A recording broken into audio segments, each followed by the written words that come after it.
I saw a lot of violence growing up in my family, with my aunt moving in, with my aunt and my uncle. I mean, it was constant him physically abusing her. So I knew what I didn't want. I didn't have the right example, but I knew what I did not want. This episode is brought to you by Zing Media Co.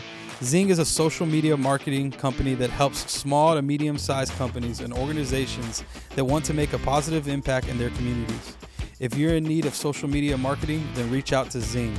Contact the team at zingmediaco.com. Hey everyone, my name is George Originales. I'm the executive producer of Saved and Tatted and the creator of Radio Faith. If you've been following Charles and the Saved and Tatted show for a while, then you know that this show used to be on the Radio Faith YouTube channel. But you're here now and you see that Saved and Tatted has its own channel.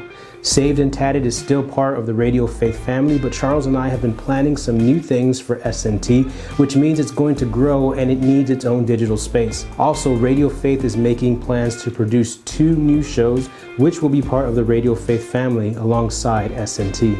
I'll tell you more about those 2 new shows at the end of this episode. Thanks for taking the time to check out Saved and Tatted. If you haven't already, please subscribe to the channel and click the bell to be notified when new episodes drop.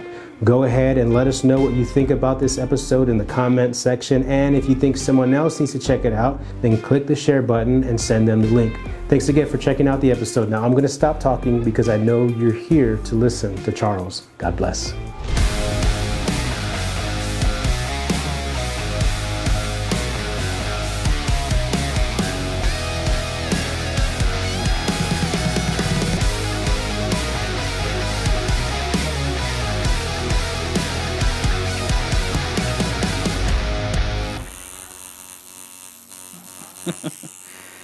So Carlos. Yes, sir. I'm excited to have you on the podcast, man. Welcome, guys, to the Saved and Tatted podcast. I have a good friend of mine, Carlos, on today, man. I'm excited that you're able to do this. Man, some funny times with you. Man. Some funny times with you. So, we've met at our church and everything like that. As you can tell, if you're watching this, we got some rivalry going on. Carlos got on the Vintage. this vintage, nasty looking gray New York Yankees jersey, while I'm repping this throwback Astros. Woo! More of a t-shirt, but okay. Looking nice. No, so you're from New York, straight from the Bronx. Yes, sir. The boogie down, as they say. They don't say that here, I promise you. So, man, you being at church and everything like that, I've kind of gotten a glimpse or heard some stories about, the Bronx and you coming from New York and the culture difference between, being in New York and being here. You've only been in Texas for how long? I make a year in December. December, bro. Yeah. So I don't know what the yearing is for being a transplant. But you're going to consider yourself a Texan? Not yet. Man. Not yet? Nah. No? It's too early? Yeah. Too early? I need a couple of more years. So, coming from New York and coming here, what's the biggest culture shock? Well, for one, the biggest thing is the way you guys speak down here. I don't know, the way you speak. Okay. The way y'all speak. There's, we say water, you guys say water. We say yeah, you say y'all. Dog. I got to get my dog some water. Your mother-in-law, bro. Yeah. Hers is pretty deep. That's she's pretty straight from the Bronx. Yeah, hers is pretty deep. Getting her to say those words is pretty funny. But so, this being the Saved and Tatted podcast, do you have tattoos? Yes. You do. I have one. Lower back. In the forbidden places. Oh man. No, I have one on my arm, which is a tattoo that I probably should have never gotten. Ex-girlfriend? No. I just wish I would have thought about it a little more.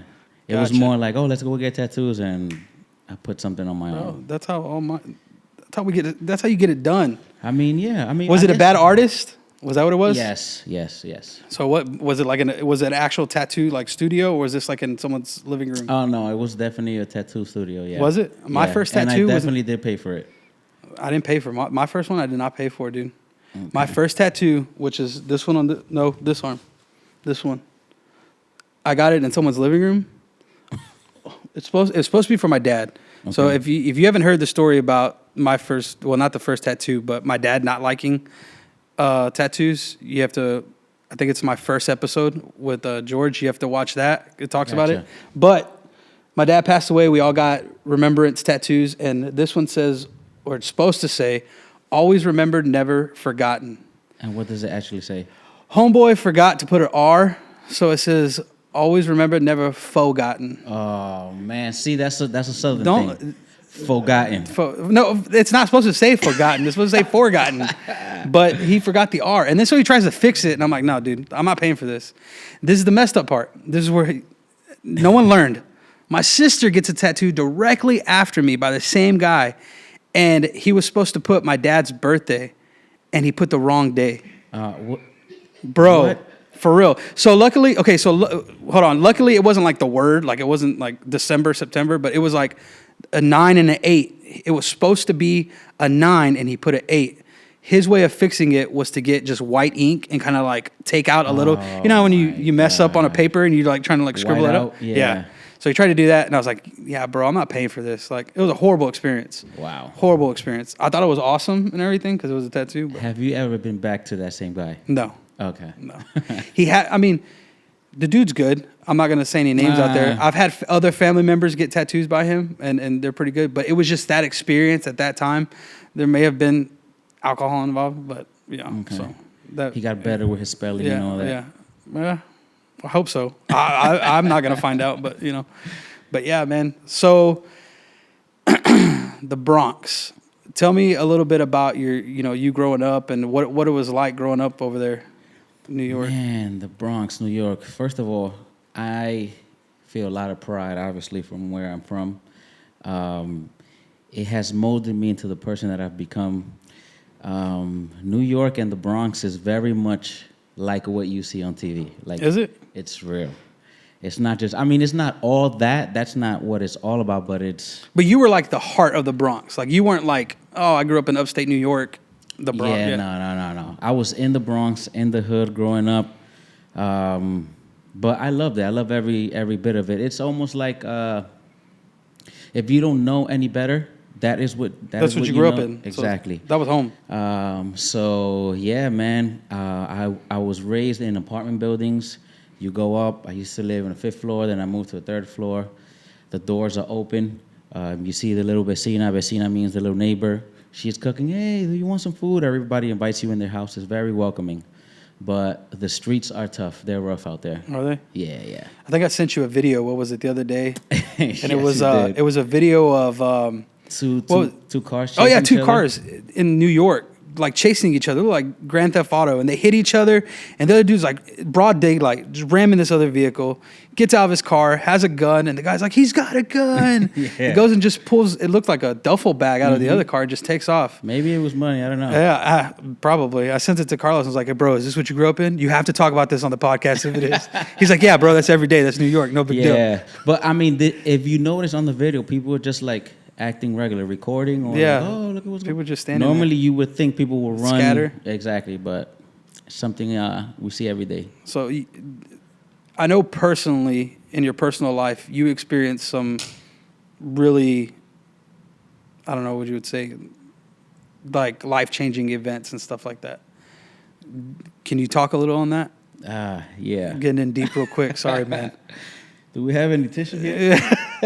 We might have some somewhere. So this is, we have situations or we have life events, as you said, that just mark us for the rest of our lives. And it is part of the makeup that we become.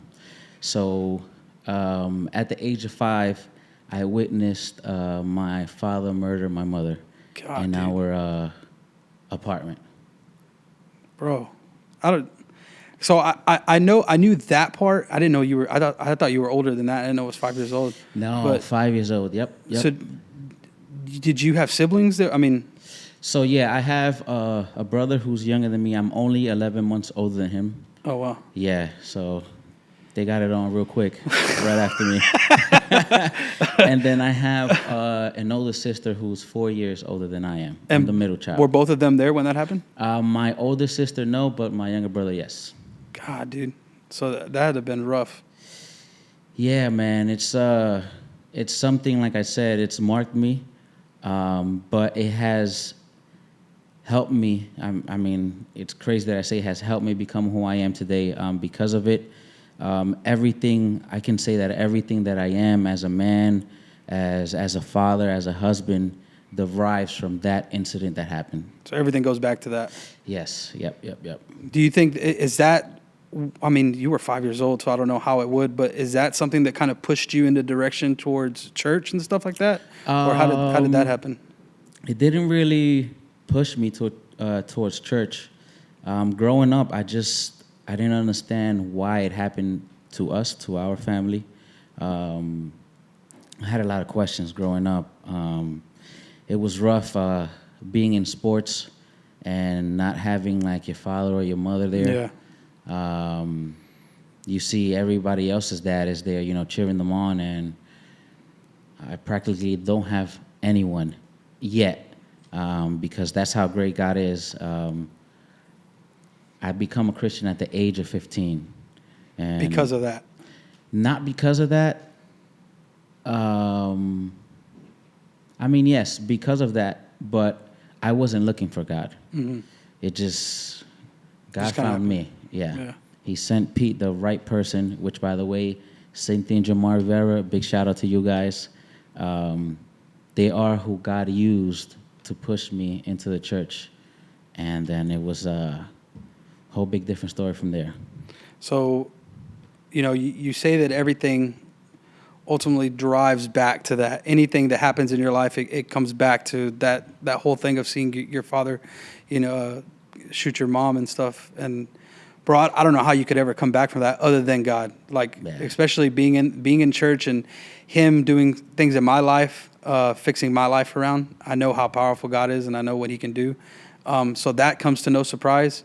But just the fact of witnessing something like that, man, I know there's a lot of people, especially in this area, in the area that I grew up in, gun violence and gangs and stuff like that. I mean, it wasn't like a big thing, but I mean, it was still there. I mean, it still happened and everything like that. Drugs and alcohol and stuff like that, and finding yourself in the wrong crowd and stuff. Your brother and your sister, do they attend? Like, did they follow church? Or are they in church? No, actually, I am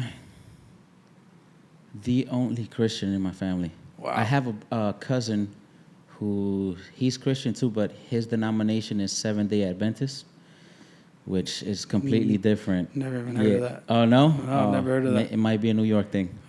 Probably. Yeah. No, I've never heard of that. But yeah, I'm the only one. Yep. So do you still have relationships with your family though? Like, Absolutely. Actually, my sister lives down here in Houston. oh, really? My brother's back in New York. But yeah, we're still close. And so is that your sister living here? Is that why you moved down here? She kind of introduced us to the idea about Texas. And she did show my wife and my mother-in-law around.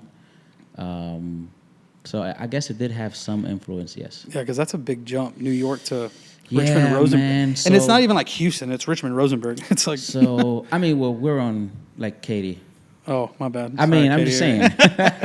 Katy. So, you're crazy. Yeah, it had some influence, but for us, it was more, I didn't want to raise my girls in the Bronx. Like, No? I was okay with living there. Mm-hmm.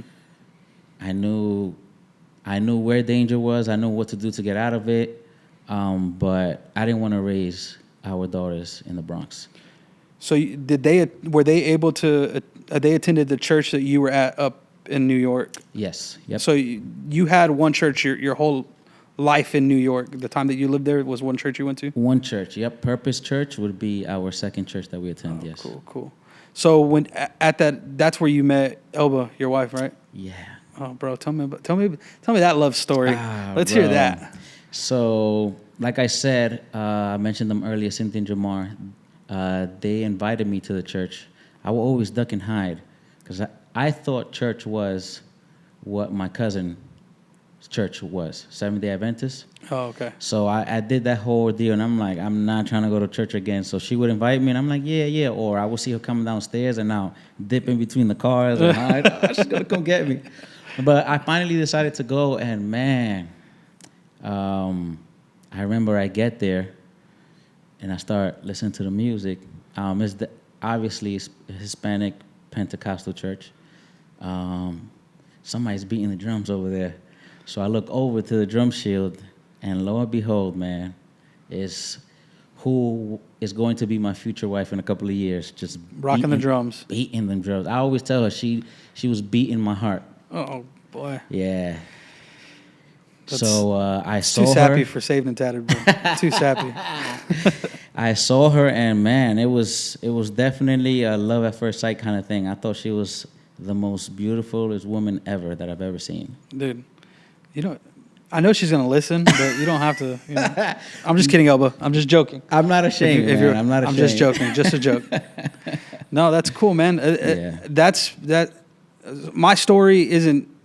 It's completely opposite of yours, but it's crazy that God worked in a way to where we still cross paths. We still both in our walk. We're both attend the same church and everything. You and Elba have become a very, very big part of mine and my wife's life. I know you and Elba, y'all watch my youngest, man, and so.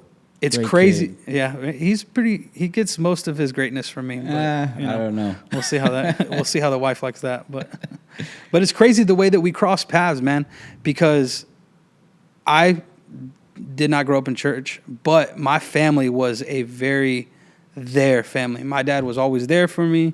My mom was always there for me. I mean, we grew up, my mom and dad they met when they were 11 and 13 years old, and they had been with each other that whole time. My dad was the third youngest out of 15, I think.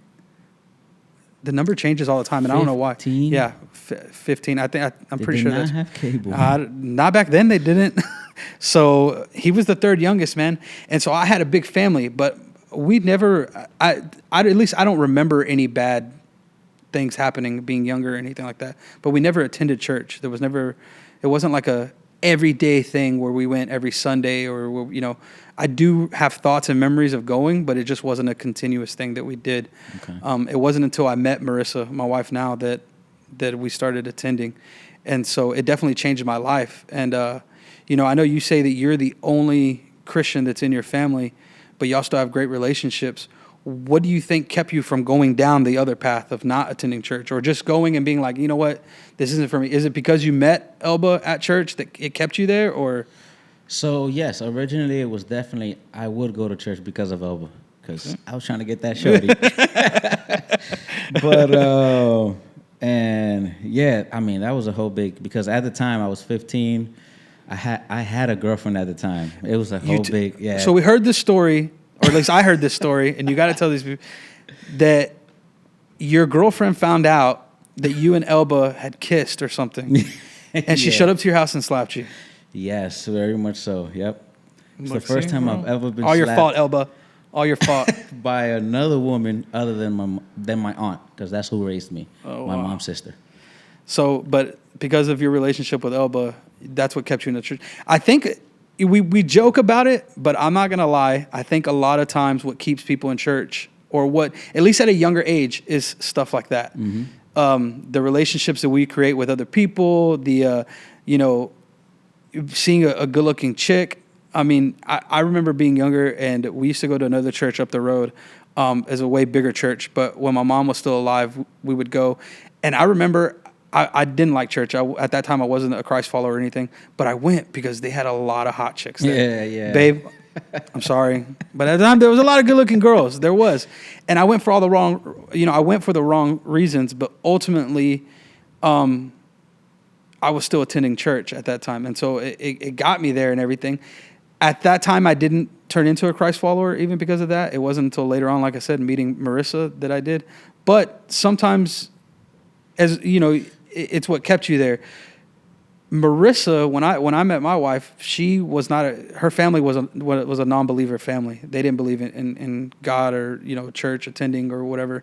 I believe they were raised. Her mom was raised Catholic, and I think her dad just didn't attend at that time. But so it was a whole new culture shock for Marissa when we started going to church. Was did it change at any point in time after you going to church where it's like, okay, now I'm going because of actual relationship with God? Where did that turn from? It's no longer about me coming to see Elba. It's, you coming to see your wife. It's you coming because that relationship between you and God. Yeah, definitely. Absolutely. So it was a friendship at first, me and my wife. Then we started dating, my wife and I. And the moment that it changed for me was when God became real for me. Like I said, I was 15 when I gave my life over to Christ.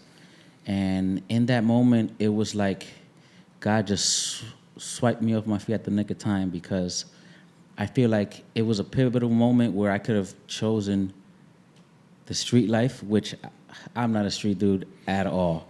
I know how to act like I am, and I know how to move like one.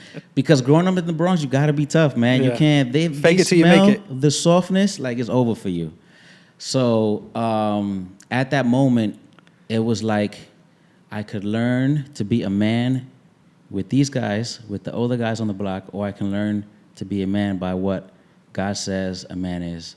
So for That's me, good. when I met God, He was a father to me, the father that I've been longing since I was 5 years That's old. good. So, man, I mean, it's good. I was balling. Yeah. So when I mean balling, like crying. Yeah.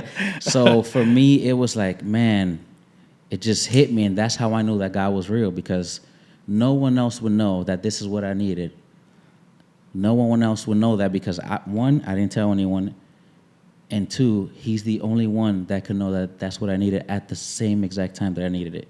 Gotcha. So for me, that's how God became real for me. There wasn't no animosity or like anger at the fact of like, once you began to know the relationship with God and how good He is and everything, of why did that have to happen when I was a kid? Why did my dad have to take my mom's life? Like, did you ever have that Absolutely, conversation? man. Yeah, absolutely. I mean, up until that point, and even after, long after, to this day, I still have questions like, why did it have to happen to us? Mm-hmm. Me being selfish, not knowing that it happens to people every day. Mm-hmm. Yeah, I was before meeting God, I was angry at God. I remember my cousin would try to invite me to church, like I said, and I'm like, how can there be a God that loves, that cares, and He allows this to happen? Like I said, why do I have to be in sports and not have my dad here for me? I had to learn how to ride a bike on my own. I didn't have someone to give me like dating advice. Everything up until that point when I met my church family, I kind of learned on my own. So that's why I've always been independent. And yeah, it was a big struggle for me, man. Trying to understand. I don't think you'll ever understand as to why. But when you find God, you have someone to lean on. You have hope. Yeah. To see them, once we're in heaven. Mm-hmm. And is your dad still? Is he still locked up, or is he? He actually died in jail when I turned 18. I remember wow. it was. So I married young, at 18 years old. We had a daughter, and in Elba's baby shower for Genesis, our oldest. My aunt pulls me to the side after, the whole celebratory thing. And she told me that she just found out that he just passed away. And, dude, I broke down. Did you have a relationship with him while he was still locked up? Or No, you never not at saw all. him? I Did you ever remember go see him or anything? When I was still 5, 6 at this point, he would call once in a while. But I knew at that age, 5, think about when you're 5 years old, you already know what's going on. Yeah. So I knew what had transpired, and I didn't know what to feel about it. So he will call, I'll give him short answers. He'll send like toys for Christmas. But at that point, 18, it's crazy. I met the Lord, I gave my life to Him, and I found myself forgiving Him. Being able to forgive him. But I wanted Him to know that I forgave Him. Oof. Yeah, bro. So I didn't know anything like where can I find him, where he was at. So I actually had Cynthia, the lady who introduced me, brought me to the church, try to help me, but I was just too late, man.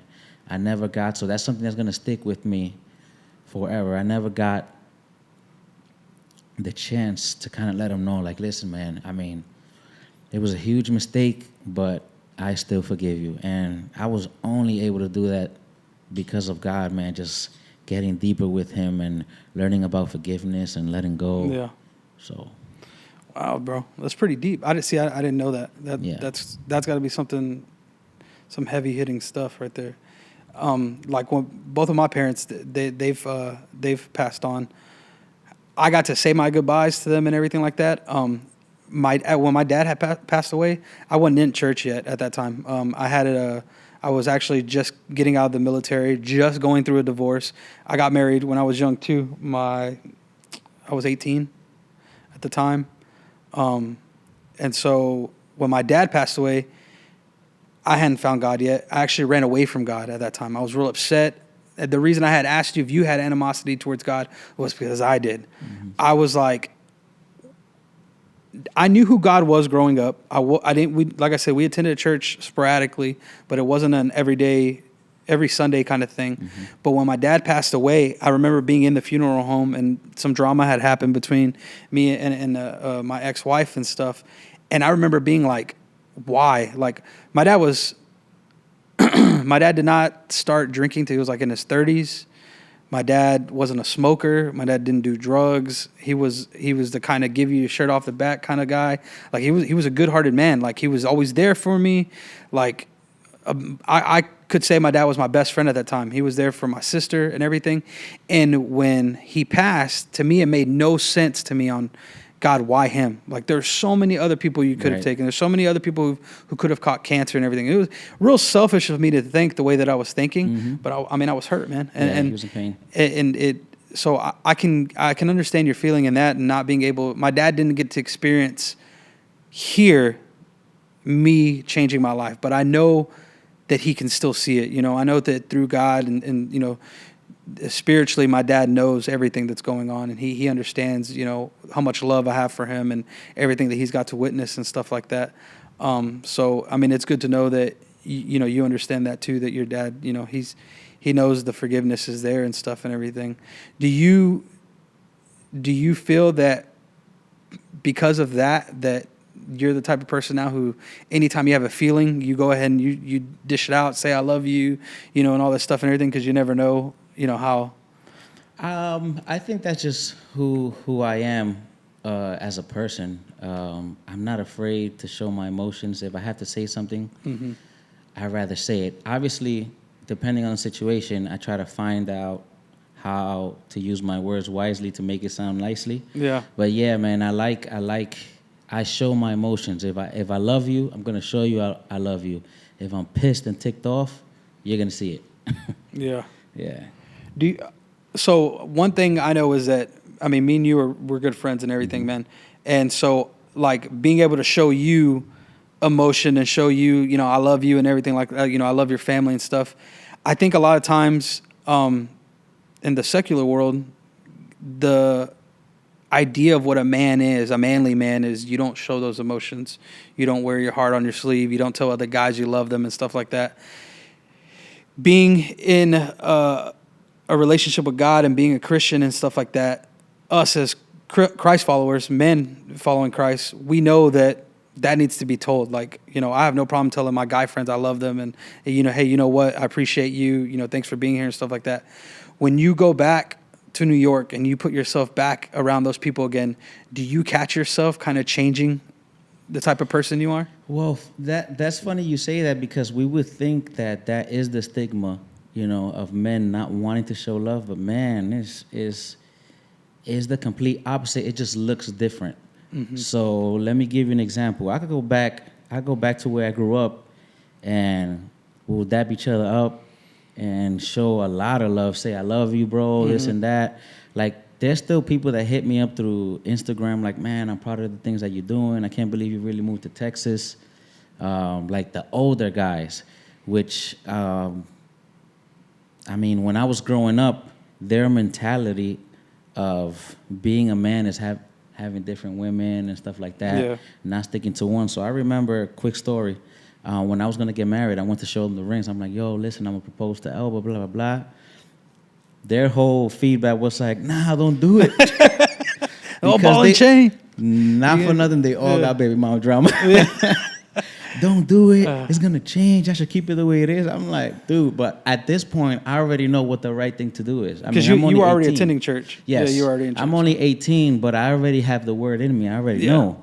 So I went ahead and did it. Sorry, and to this day, those same guys that are maybe close to their 50s now, they're like, man, I wish I had what you have. The family. Yeah. So at one point it was like, don't do it. At this point it's like, they envy it. Yeah. So going back to what you were saying, I know I went off topic a little bit about, do I change? No, I'm me inside of the church and outside of the church. Yeah.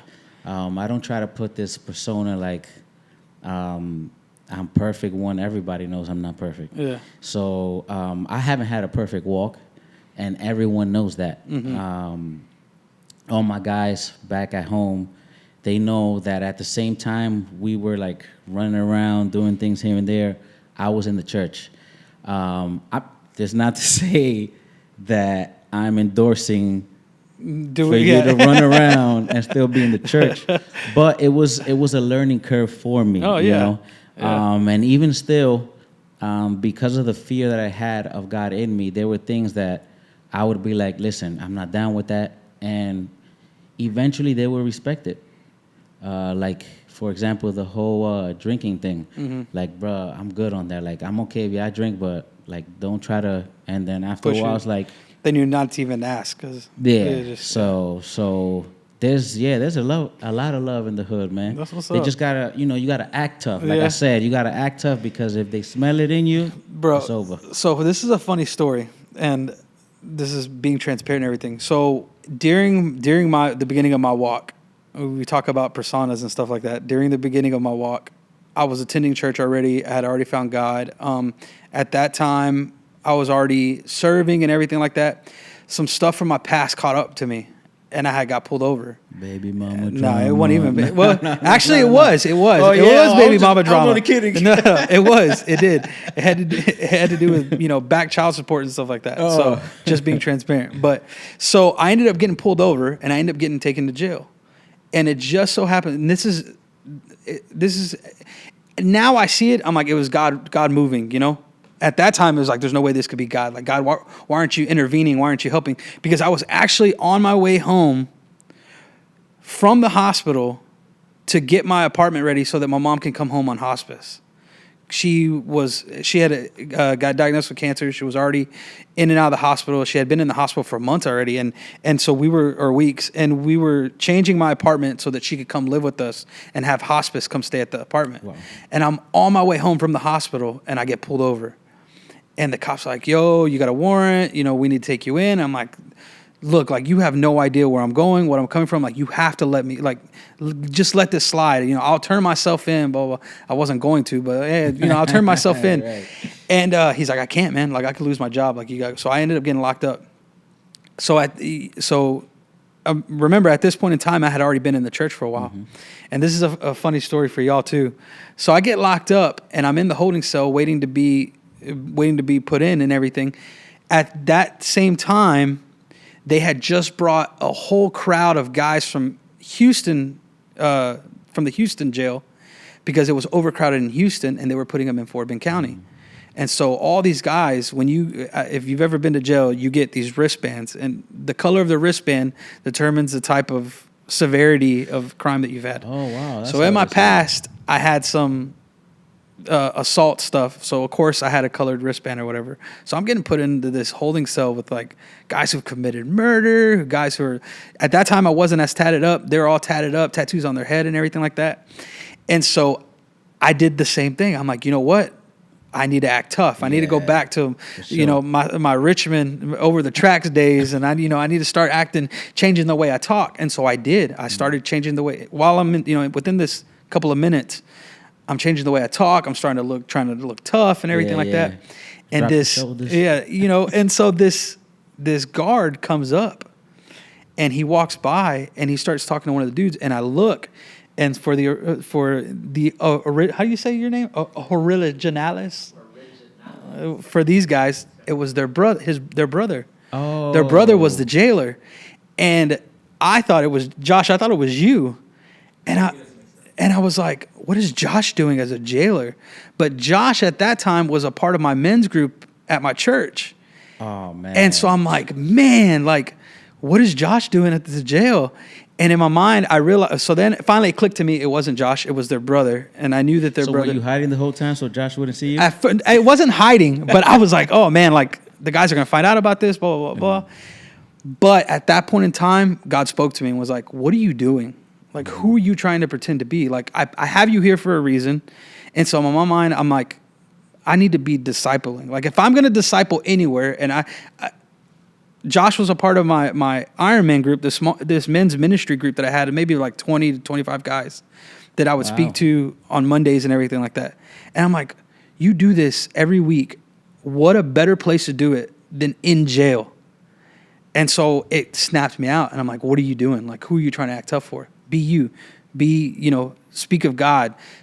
Talk to these, disciple these guys and everything. And so I started to. And dude, I was so surprised at how many guys were like, oh yeah, God is always here. Started throwing scriptures out at me and everything like that. And I'm like, man, like I had it all wrong, Yeah, because I'm telling you, you got to put this face on. Yeah. Face. And these guys knew more scripture than I did, And I was like, man, that's a crazy story that I definitely will never forget that, because it definitely taught me that no matter where I'm at, that it's all about being unashamed, being unashamed in the Word of God and being a Christ follower and stuff like that.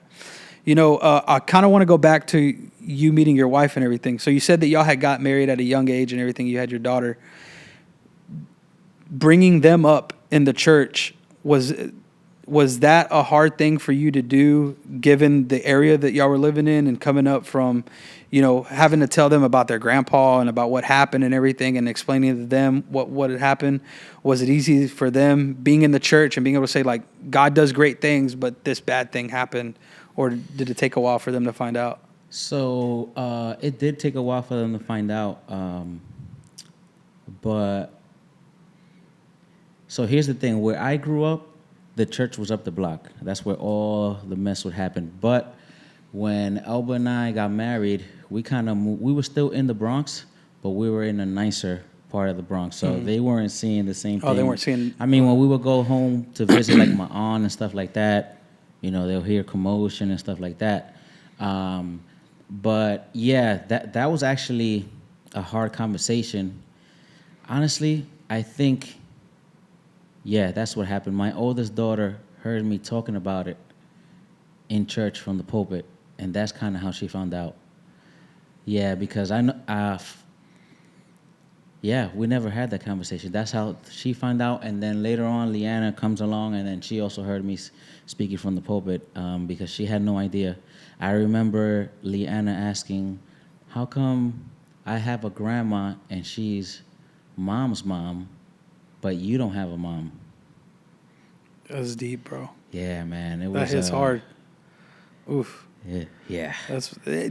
And like I said, because of both of my parents passing, like my son Axel, he'll ask that, like, who are your mom and dad? Mm-hmm. Where are they at? Because Marissa's mom and dad, they'll come, on holidays. They bring them gifts and everything like that, and he calls them Grandpa Robbie, and Grandma Patty and stuff like that. But both of my parents are gone, right? And so he'll always ask me, well, who's your mom? Yeah. Well, who's your dad? Where are they at? And, he's 6 now, so he knows. But when he was around 4 or 5 years old, like, that was a question that anytime his other grandparents left, well, where are yours at? How come they didn't come by? And I would have to explain it to him over again and everything. And he's just now getting that age where he's starting to, like, really, get involved in the church. And he loves the kids' ministry and everything like that. With your kids now finding out and everything like that, and them being involved in the church, and then you and your wife are lead worship and stuff like that. Is it crazy to look back and see where you came from? Did you ever see yourself being a worship leader in a church? It's pretty crazy. No, I've never seen myself like that. But it's like I say all the time, man, like, me and her, we're not supposed to be here where we're at, but I know for sure I'm not supposed to be here. Going back to when I was 5 years old, and just to clarify, because I think you mentioned my father shooting my mom. He actually took a hammer. Oh, wow. Whoa. So going through that and him not actually doing anything to us is a miracle in itself. Because for someone to kill the person that they love, they weren't legally married, had 2 kids with, it's almost like he just lost it, blacked out. And I remember pulling him, but when he looked at us, it was almost like he came to. And the way I see it is, man, even in that instance, God was protecting us, because he could have did the same to us. Yeah, he knew you. Yeah, he could have did the same thing to us. So I know I shouldn't be here. Just to see the family that God has blessed me with, which because of that, I've had an eternal like longing and yearning for it. Like I knew I wanted to get married. I knew I wanted a stable household. I saw a lot of violence growing up in my family, with my aunt moving in with my aunt and my uncle. I mean, it was constant him physically abusing her. So I knew what I didn't want. I didn't have the right example, but I knew what I did not want. Yeah. You didn't know what you needed, but you knew what you didn't want. Yeah. Gotcha. Right. So, to see where God has brought us, man, it's just out of a comic book. Or not a comic book, but like a movie or something. Yeah. That's crazy, dude. Yeah, I didn't know that, man. Wow. That's not that it makes it any better or anything. That's some stuff. We just don't have all that time to be, bro, that's getting on to details. Yeah, but, that's crazy, man. Yeah, I couldn't imagine. It's wild to think that even people who have witnessed or gone through some of the toughest things in life, losing a kid or having to deal with domestic violence and stuff like that, like those people can have a great life, and those people can become something. And that's one of those things about not allowing your past dictate your future and who you become and stuff like that. And I think I can't remember where I've heard it, but I remember people saying that's one reason why you never judge someone worshiping God, praising and worshiping, because you never know what God brought them out of. Yes. You never know where they came from or what God brought into their lives. And, I think that's a big deal. Do you think that that's one of the reasons why you've gotten into worship, or that worshiping is your God-given talent? Is because of that? Absolutely. I'm not, crazy vocalist or anything like that. We all know that. You do pretty good. My wife is the one, that's... Shy. But I know that's where I have my passion, because for me, it's a way to let it go. Like, I just get in my moment with God, and he just makes me remember, like, everything he's brought us through or brought me to personally. And, man, a lot of people, like you just mentioned, would come up to me, and after they know my story, they would say, now I know why you worship the way you do. Because I'm passionate, bro. Yeah. But I'm passionate because I know what God has done. So why not just give him the thanks? Why not give him the glory? Because I know it's been because of him. Yeah. Do you think that, I know a lot of times that's what keeps a lot of men who live in who care about what the secular world thinks. Like, church ain't for me. I ain't all about the hand raising, the Bible thumping, and all that stuff and everything. I think a lot of times that is what can keep men from joining the church or being a part of church, is the worship, is having to stand up, put your hands up in the air and stuff like that. Do you think that because of you being, I don't know how I want to word this, but how would you go about reaching people, or what would you want to say to someone who has that mindset? That they're not about raising their hands. Yeah, that worship isn't for them. Because a lot of times that's what it is people don't understand what worship is. Right. So I mean, basically, what is worship? Like, how would you explain that to someone who says they're not about it? I think, I see what you're saying. I think people come to a church and they see people raising their hands, they might think that they might be like a little loony. But it's because of the level of maturity, or not even level of maturity, them not understanding what worship is. So I would say the first thing is you need to have a relationship with God to understand it. But the easiest way that I can explain worship is just we're just giving God what already belongs to him. You know, he's given us breath. So how do we return our breath? Through worship back to him. That's good. That's good. Well, man, I appreciate you coming on the podcast. I appreciate you being so vulnerable and open. That's got to be tough to talk about. Yeah, it's still, I mean, I'm 34 years old, man, and never, like, it puts me right in that mindset of when I was 5 every time I talk about it. But I bet, man. Thank you for the opportunity, man. Yeah, man, I hope we can have you back, and maybe we could talk about how your Yankees are doing better in the season, maybe. I don't know, because they're not doing it this year, bro. I don't know what y'all's deal is, but... Yeah, we've had too many championships. I think they're getting bored. Okay, all right. That's enough. Cut the podcast. We're over. No, man, but I appreciate you having you on here. I appreciate you and your family and everything y'all do for us, and, you know, y'all being such great friends and everything. I hope to have y'all back. Thank you, man. I appreciate it. It was fun. Bro.